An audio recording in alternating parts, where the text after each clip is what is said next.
Ya, Otoritas Jasa Keuangan resmi meluncurkan peta jalan pasar modal syariah dalam 5 tahun ke depan. Diharapkan hal ini bisa meningkatkan pemahaman dan percepatan pertumbuhan pasar modal syariah di Indonesia. Lantas sejauh mana roadmap pasar modal syariah ini bisa menjadi panduan dalam percepatan pertumbuhan pasar modal syariah di dalam negeri? Langsung saja kita membahasnya bersama Ketua AAEI sekaligus Sekjen Asosiasi Profesi Pasar Modal Indonesia, ada Bapak Haryajid Ramlan. Apa kabar Pak Haryajid? Kabar baik, Mas. Terima kasih sudah hadir di studio kami hari ini. Bicara soal potensi, sebelum kita membahas satu persatu gitu ya, 5 poin penting di roadmap yang kemudian diluncurkan oleh OJK dalam meningkatkan pasar modal syariah di Indonesia. Secara potensi sebetulnya seberapa sayang ini kalau dilewatkan? Oh iya, ini sudah 2015 ya, sebentar lagi Mei ya, sudah hampir di depan mata. Kalau ini terlewat, maka yang saya khawatirkan itu aspek dampak yang dari luarnya ya.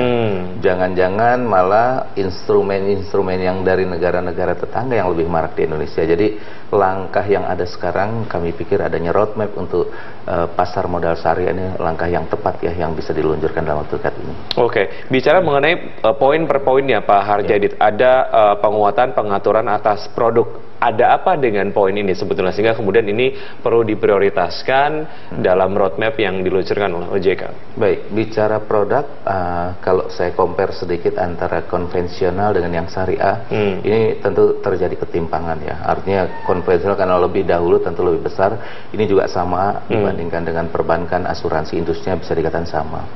Kalau misalnya ini tidak dikuatkan, sementara di sisi lain potensi kita besar ya, dengan 250 juta penduduk Indonesia dan mayoritas adalah Muslim, ini kan juga peluang.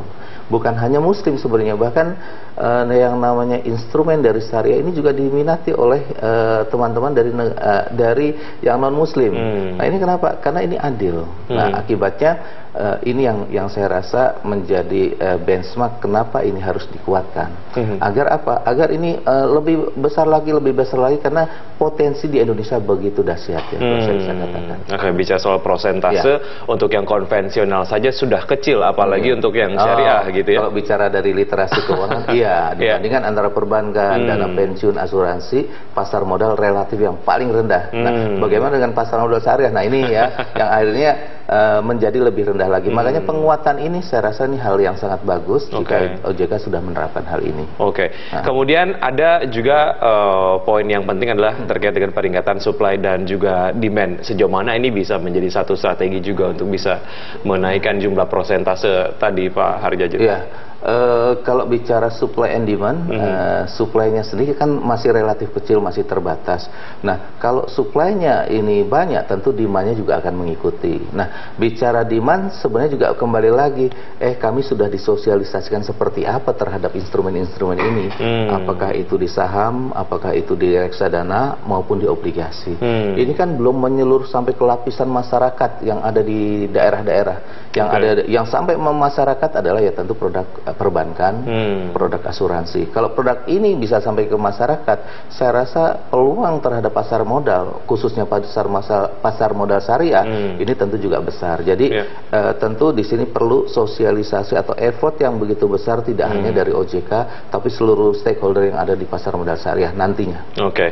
Secara dari sisi korporasinya sendiri, apa yang kemudian membuat jumlah produk syariah yang dilepas ke masyarakat ini tidak terlalu banyak? Apakah memang ini terkait dengan demand yang belum banyak atau seperti apa Pak Haryajid? Satu tentu supply tadi ya, supply-nya masih relatif kecil. Kedua adalah SDM-nya Mas.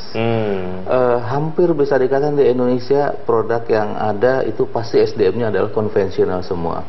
Bagaimana yang untuk syariahnya ini relatif masih minim, sama mungkin yang di industri perbankan, di asuransi ya, maupun di dana pensiun.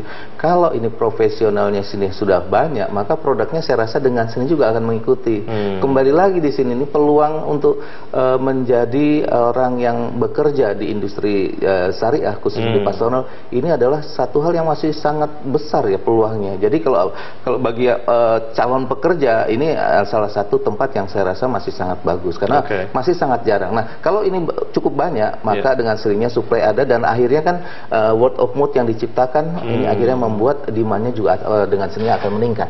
Terkait dengan SDM dan juga teknologi ini juga menjadi poin dari roadmap roadmap pasar modal syariah yang kemudian diluncurkan oleh OJK beberapa waktu yang lalu. Kita akan bahas poin tersebut setelah jeda, Pak Haryadit. Kami akan segera kembali usai jeda.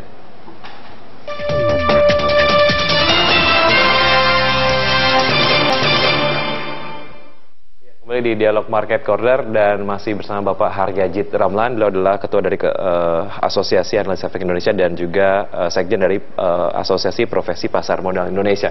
Oke, pengembangan SDM dan juga teknologi, seberapa penting ini memang harus dilakukan juga, Pak Haryadit? Ya, pengembangan SDM ini tentu melibatkan banyak pihak ya, tentu perguruan tinggi juga ini harus dilibatkan karena mereka lah yang menghasilkan SDM yang berkualitas khususnya untuk di industri tadi syariah ya, untuk pasar syariah. Nah ini juga cukup dominan. Kalau ini ada, maka ini akan membuat market kita semakin antusias karena SDM-nya banyak. Kemudian bicara dari sisi setelah mereka masuk, nah ini ada dua ya yang saya dikategorikan oleh perusahaan sekuritas dan aset manajemen.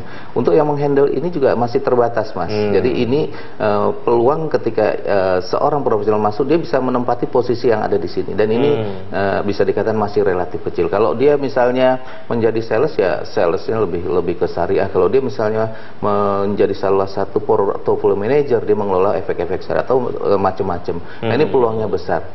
Bagaimana dengan perkembangan IT sendiri? Nah, perkembangan IT tentu ini ada pemisahan ya antara efek yang konvensional tadi dengan yang syariah. Nah, ini memang harus dibagi terutama tentu dari OJK-nya. Misalnya OJK bidang pasar modal, bidang syariah itu saya juga sudah lihat ada. Demikian juga di bursa efeknya. Bursa efek Indonesia juga harus itu IT-nya juga sudah harus terpisah ya. Untuk memisahkan efek-efek tersebut. Ketika dua SRO dan OJK ini sudah misah, demikian juga yang ada di industrinya. Di perusahaan-perusahaan tersebut juga harusnya sudah memilah. Kalau kita lihat misalnya Bank Mandiri, ada lagi Bank Mandiri Syariah, atau di asuransi juga sama. Nah, ini juga memenuhi hal seperti itu harus dipersiapkan.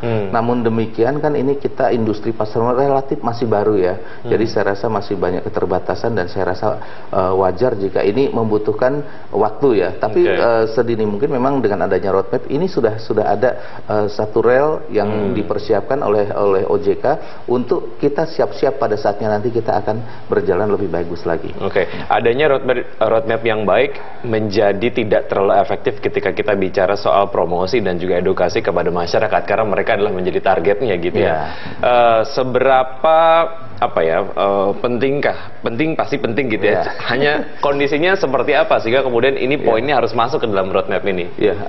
Saya cuma menganalogikan satu ya yang kadang-kadang mereka tanpa berbaju syariah, tanpa berbaju konvensional, tapi di tempat lain tuh yang namanya penipu itu lebih dikenal orang lebih karena menjanjikan ya. Nah ini ketika menjanjikan orang berbondong-bondong akhirnya banyak yang kena. Nah ini instrumen-instrumen itu kita sudah tahu semua. Nah untuk hal ini saya rasa sama, membutuhkan effortnya adalah selain SDM adalah sejumlah dana. Untuk apa? Untuk sosialisasi kepada masyarakat. Tidak mudah mensosialisasikan 250 juta orang ya di Indonesia sendiri, belum lagi negara lain. Saya sih optimis ketika ini bisa, nah negara lain malah invest ke kita. Bagaimana? Karena mereka sudah tahu ya. Karena sudah tahu. Sosialisasi ini tentu tadi yang kita melibatkan perguruan tinggi. Dengan perguruan tinggi ini kan nanti akan menyebar segala sesuatunya lebih dahsyat lagi. Tentu dengan TV ya, dengan TV ini ditonton jutaan orang segala macam, ini saya rasa juga harus sudah mulai. Cuma ini bebannya siapa? Bebannya sekuritas, aset manajemen atau bursa efek sendiri atau nah ini kan balik lagi kalau misalnya instrumennya itu adalah instrumen secara keseluruhan tentu itu wilayahnya OJK, tapi bagi perusahaan yang menelurkan produk syariah yang mau tidak mau itu menjadi beban dia. Jadi sosialisasi ini tidak harus pada saat dia sudah punya produk, tapi sebaiknya sedini mungkin itu kita harus mensosialisasikan. Dan saya optimis ya kinerja untuk pasar modal syariah ini sudah saatnya booming booming ya, sudah saatnya bangkit. Bahkan beberapa negara kan juga sudah tinggi ya untuk berdaya serap dari efek syariah sendiri. Nah, Indonesia ini peluangnya besar. Koordinasi regulator dan pemerintah, sepenting apa poin ini, Pak Haryadit? Ya, untuk koordinasi pasti penting, terutama dari sisi regulasi yang dibuat itu kira-kira ada nggak dampaknya bersinggungan dengan efek pemerintah yang lain itu ya. Kemudian juga apakah ini regulasi yang dibuat ini sejalan tidak dengan SRO sendiri maupun kami yang ada di pelaku pasar. Nah, misalnya kalau tidak, nah ini harus dijembatani seperti apa. Jangan sampai regulasi yang ada bebannya terlalu berat dianggap oleh para pelaku, akhirnya tidak menjalankan ini, akhirnya ya vakum. Jangan sampai kos yang begitu dikeluarkan mahal, membangun regulasi yang begitu kuat, IT infrastruktur yang begitu tinggi, ternyata implementasinya begitu dianggap berat. Akhirnya orang lebih baik saya jalankan yang konvensional. Nah, saya rasa pelan-pelan ditata sedemikian rupa sehingga menghasilkan satu hal yang lebih bagus lagi nanti. Ini akan diimplementasikan selama 5 tahun ke depan, Pak Haryadit. Biasa seperti itu. Iya. Dan kalau kita lihat soal targetnya sendiri, optimisme Anda lah ya terkait dengan keberadaan dari roadmap ini, semuanya kemudian menjadi lebih nyata dan sudah jelas gitu ya arahnya akan kemana. Targetnya akan berapa persen pertumbuhannya untuk pasar modal syariah ini? Emang tidak muluk ya. Kalau saya melihat dari potensi di pasar modal kan biasanya orang melihat dari reksadana ya. Kita tahu total saat ini kurang lebih 148 sampai 150 triliun itu yang di reksadana. Nah, barometer dari saham yang efek syariah kurang lebih 300-an juga ya. Ini jumlahnya besar walaupun ada Jakarta Islamic Index segala macam.